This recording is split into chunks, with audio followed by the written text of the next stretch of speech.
Wow, it's been a while, huh? Well, not quite yet, but we will be back out here. Almost got the chicken coop done. Okay, well, let me reword that. The chicken coop is done. The coop and the netted in area, the ground has been leveled. They've been joined together. The coop itself is 100%. The screened in area is 95%. It just needs the door. So I've been working on it the last couple of nights in the rain. It's been hot and humid up until actually last night. And I didn't care that it rained. I just kept working on it because I wanted to get it done. And we're working our way back towards this. I had my buddy here looking at it today. He did offer bringing it to a shop when we get to the point of like reassembly and stuff on it. So that was a nice offer. Said he would help me get it back together and do whatever, but we'll worry about that when the time comes.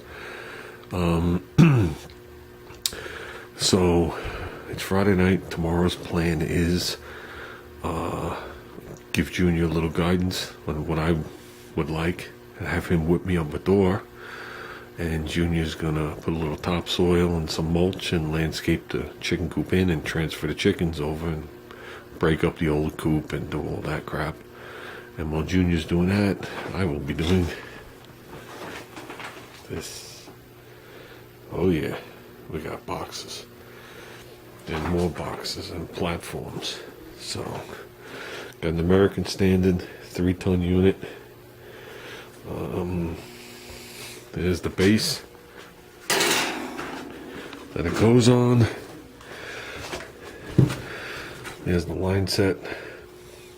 Not sure. I think there's 35 feet of line set. I need about 6 feet. This is a brand new unit. It was made this week. Believe it or not. This unit was just made. It was just ordered and just built.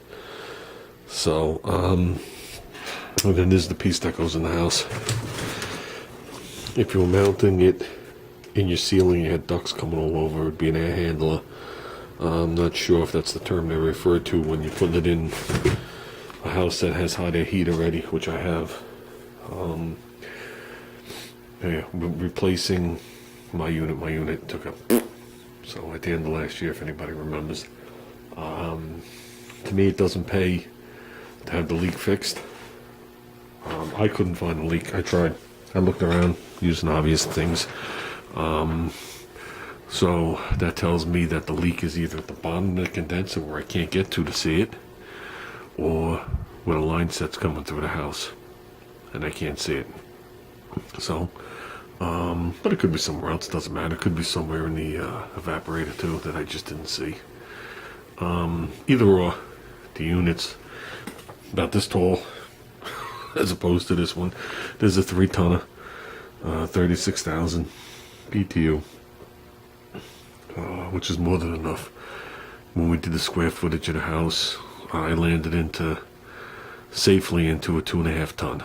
So I had like another 125 to 150 square feet that I was into it. And when you put AC units in the hot air ducts, they're not as efficient. So I stepped right up to the to a 3-ton. But with that said, yeah, we took it out of the box. It's obviously boxed and palleted. It's 130 some odd pounds, I think it says. So that's about it. We're gonna work our way through it. Here's the tag from the old unit. The old unit was a Heil, H-E-I-L, and I did a little research. You see this little label on here for the serial number. What that tells me from the research I did, when you start getting older than the 90s, things get a little sketchy, at least on the information provided at this point. But basically what I was told was by multiple people is that this tag means that the unit was built in the 70s and recalled and retrofitted in the 80s. That's basically what that is. That's when those tags were. How true that is, I don't know. I just know this thing is fucking ancient. Pardon the language. And up until last year, it never leaked. I'm in the house 23 years. I did, in the beginning, go through a couple of condenser fan motors, up the size. And then that last one's been in there probably a good 12 years or so, I would think. 10 years, 12 years. Problem is the unit, to me, is too small for the house. The unit ran 24/7. Unit used a hell of a lot of electricity. Going by the tags on this one to the tag on this one uses a third of the power. So I think this one's a 14 SEER. If I'm not mistaken, I'd have to look back at the back of it again. And I don't know. Like I said to Junior, once I got this box in, the rest of it was pretty easy. I just gotta braze the lines on. This one does not have flare fittings. My old one did. And a lot of the other units that these people deal with are the ones where, like the Fujitsu and the Mitsubishi, we got the unit outside, unit inside, and you just have like flare fittings, single flares. The units are pre-charged, so you evacuate the lines. Like this one here, the unit's pre-charged, but obviously the lines aren't. It either is the cooling unit, and you basically hook everything up. You vacuum those down, and according to what I have instructions, as long as my line set is under 15 feet long, I shouldn't have to add Freon to this thing. This takes 410.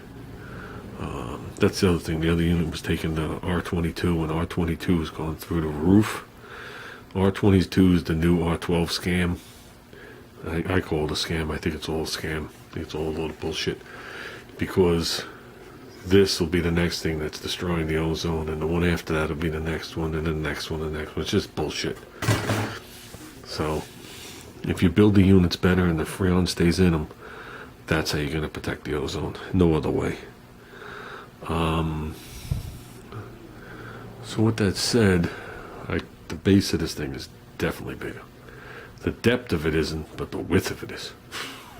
So we're going to have to do a little digging and leveling to put that platform in there when we hump the other unit out. But, yeah, I'm looking forward to this. Well, I'm looking forward to it being done. How's that? And then moving on. So, how I planned on doing it was the chicken coop, the AC, the Outlander, back to here. So, chicken coop, as I said, pretty much done. This I'll be working on for the next couple of days. I'll take some video as I go along.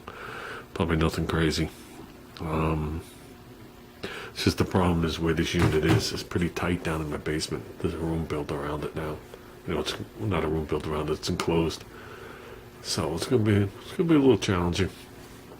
So if anybody that's never seen this, I'll turn this off and show you what it looks like. Well, yeah, I'll show you inside here first.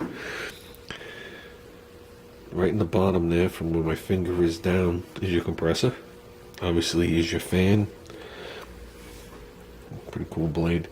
And this one's pretty cool because the coil goes round and round and round, and there's an inlet and an outlet. My old unit, the condenser was horseshoe shaped. So it was like a car unit bent in a horseshoe. So not only didn't it go around the back, it's only half the height of this thing. So if we did the calculations right on this, it's another thing in the older ones, it's harder to decipher them. That was a 1.7 ton unit. So, we'll see what happens. Let me open this up. Okay, there's your cooling unit / evaporator. So basically, you remove a section of your ductwork and you put this in and reduct to it. Or in my case, this has been done once before. I'm going to remove the last one that was installed and see how much I got to modify it to put this one in. That's the best way to word it. But they put it like a pyramid so they can get the most surface area with your air coming through. So if the air comes up the bottom, you can only leave through the cooling unit on both sides and then go. There you go, I was looking for that. And go up into your ducts and into your house. So there's where the two lines go. There's a drain down there. A little bit of wiring. And that's about it. Not too bad. I told Junior when we take the other stuff out, we'll pull it apart in pieces and scrap it. We'll scrap the cooling unit and the condenser all separate, and the motor's separate, everything's separate. You get more money that way. So, okay guys. Just going through a couple of things. This is going to be in an upflow position. This thing is what they call convertible. It can go upflow, downflow, left side horizontal, right side horizontal. We are going upflow. So that means below it is the gas furnace and it's going to go upflow. So with that, they want you to take this off with the 4 screws. Okay. And look at the finger mooshes here. And they want you to take out that baffle so you can look at everything that was pushed in by Gorilla. Man, there's some workmanship. Look at that. Holy shit. Somebody was having a badass day. Man. Somebody just went like this. That's the guy's hands. There's only one way to fix that.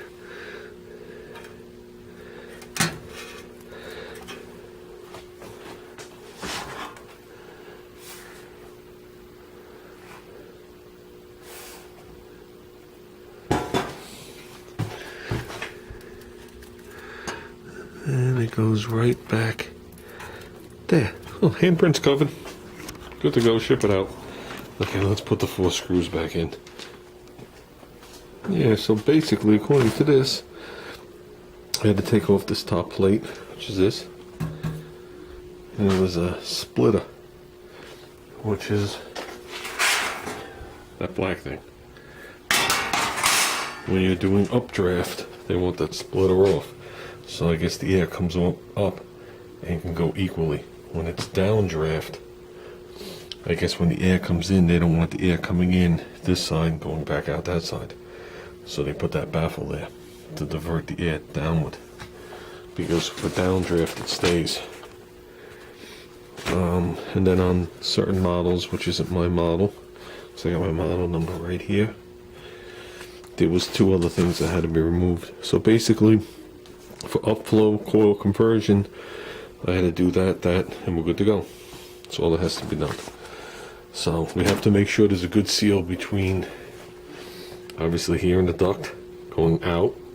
It's right above here is where it goes, and I got my main trunk coming into my house in my garage. And then below that is the furnace. So we got to make sure that's sealed off well. And that's it. I am calling it a night. It's going to be a busy day tomorrow. I obviously don't expect to have this done in one day. I am not an HVAC guy. Even though I work on air conditioners and cars, I understand the principles quite well. That does not make me an HVAC guy. So, but I do know people that are, in case I have any questions. So, with that said, guys, I'm going to take this a little bit of paperwork in the house, which isn't really much of anything. And we'll do some videos tomorrow on this. Show you guys the chicken coop, show you the chickens. Holy moly, that the chicken's getting big. Chickens are awesome. They're getting their colors in. They're nice now. They'll finally have freedom. Junior does let them out in the yard. It's pretty cool. So when he lets them out, they all run around, but they follow each other. You know, I mean, it's like school kids. And if one runs across the yard, boom, they all come. It's actually pretty sick. But now they're going to have a nice screened-in area that, when they're not running free, they'll have a nice penned area with a nice roost. And they'll live like they should live. And Junior will be making a feeder and a water thing out of 5-gallon pails, buckets. When he gets that stuff done, I'll videotape that too. So, with that said, guys, Haven't made a video in a while, and here it is. I'll talk to you later.